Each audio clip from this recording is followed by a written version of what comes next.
Welcome. Thank you for taking the time to learn about the work that the Healing Trust has been doing. If we haven't met yet, I'm Kristen Keeley-Dinger, the CEO of the Healing Trust, and I've had the true pleasure of leading the trust for the past 4 years and working alongside a great team and wonderful community partners. We have some exciting announcements about our mission and values and look forward to sharing how those changes have begun to impact our work. I also want to thank the folks on our team that are here today. Catherine Smith, our program officer, who works with our mental health and recovery from substance use grantee partners.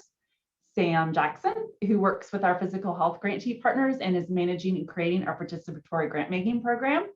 Jennifer Oldham, our communications director, who oversees our website, newsletters, social media, as well as our staff support grant program. And Meredith Benton, who works alongside our advocacy grantee partners and folks in our Healing from Abuse, Neglect, and Violence grant portfolio.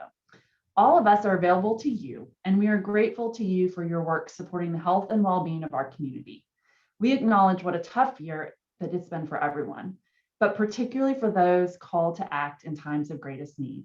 And we have never been more proud to work with you and alongside you. We also can't wait to see you in person, hopefully much sooner than later. And while we will get to where we are now soon, I want to begin by discussing how this work began for us intentionally about 3 years ago. In the fall of 2018, our board met to revise and update our strategic plan. One of the most important things that came out of that process, in addition to allowing us to advocate alongside our grantees when appropriate, was to explore and define our approach to equity. With that in mind, we added a line item to our budget to support our own equity work, as well as in the community, and to create an equity leadership team composed of board and staff members to meet regularly to more deeply examine our approach. Then in 2019, the equity leadership team began to meet to work with our consultant from Open Source Leadership to outline how we plan to approach the work. We held board and staff retreats focused on racial equity, and the staff participated in racial equity trainings and gave financial support to the equity education being offered at the Center for Nonprofit Management. Our consultant helped us to conduct an equity assessment, which gathered qualitative feedback from our community partners, current and former grantees, staff and current and former interns, and specifically looking for feedback from interns, staff, and leaders of color. Early in 2020, right before the pandemic hit, our consultant met with our team and the board to present the results of our equity assessment. This was our baseline. Gave us very helpful information about our own strengths and opportunities to become a more racially equitable organization. And from that, our board met and outlined 4 priorities and an action plan for which they wanted to work on the upcoming year. One of those priority items was revisiting our mission and our values to ensure they aligned with our work on equity. Other items were to continue board and staff development. Thus, we had trainings with the Vanderbilt Center for Health Equity and Dr. Jonathan Metzl on his book, Dying of Whiteness. Our equity leadership team also convened multiple times over the summer to revisit mission statements, and the board added health equity to our advocacy agenda. Then in the fall of 2020, our board approved our new mission statement.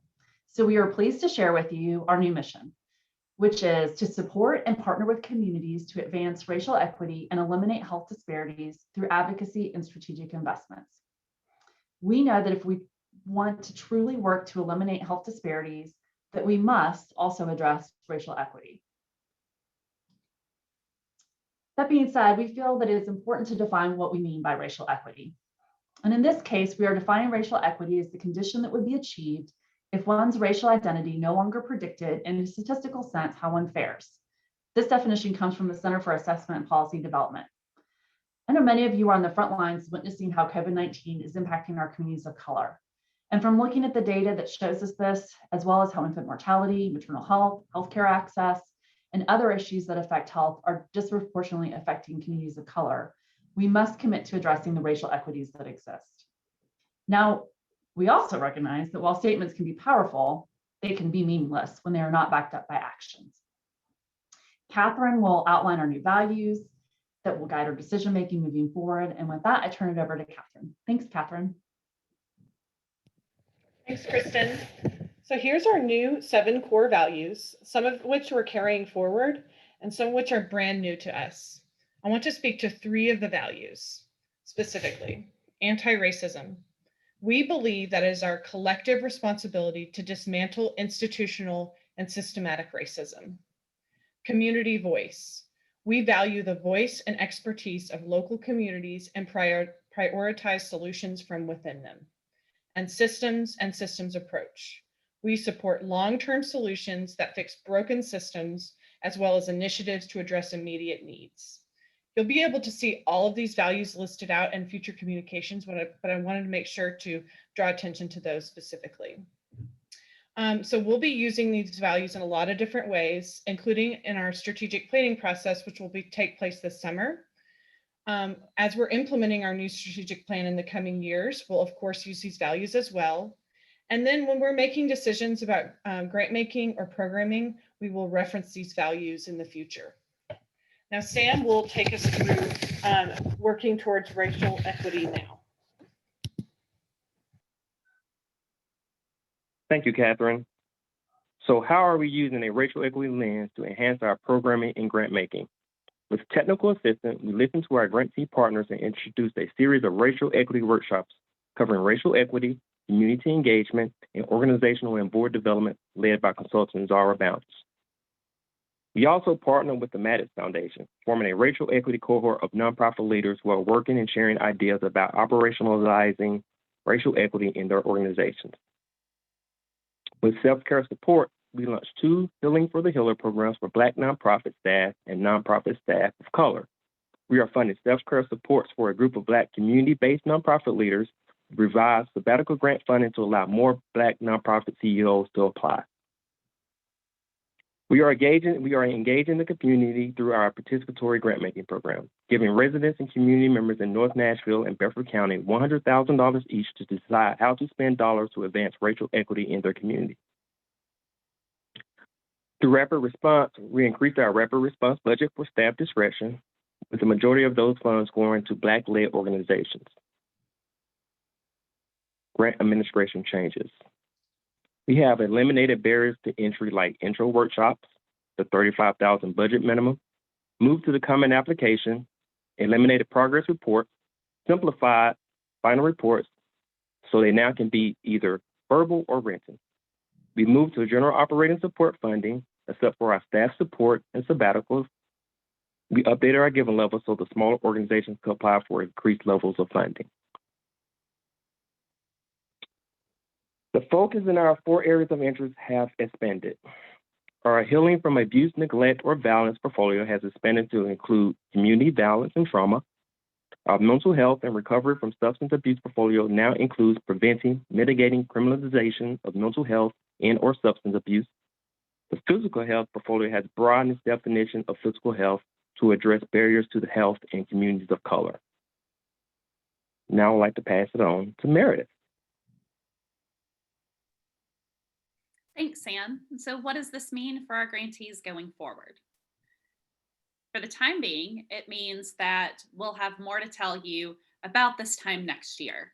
So we're going to spend the rest of this year working with our board to better define what our grant making and other programming will look like going forward under this new mission and that aligns with our new values. So will this mean that we'll expand our eligibility requirements to work with organizations that are doing work in more social determinants of health? That may be the case, but we really don't know at this time. What I can share is that we will at least give you 6 months notice for any changes that may affect your grant and our grant making relationship with you so that you can have time to plan and pivot as needed.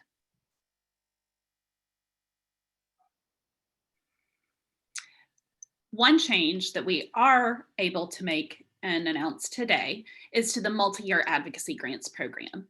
Let me first say we continue to be committed to this program and look forward to offering it in the future.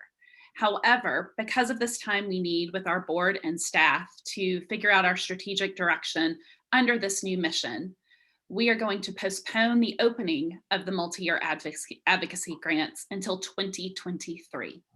What that means for our current multi-year advocacy grantees is we will have you apply for an operating grant in 2022, and then about this time next year, announce any changes we'll make to the multi-year advocacy grant in preparation for 2023.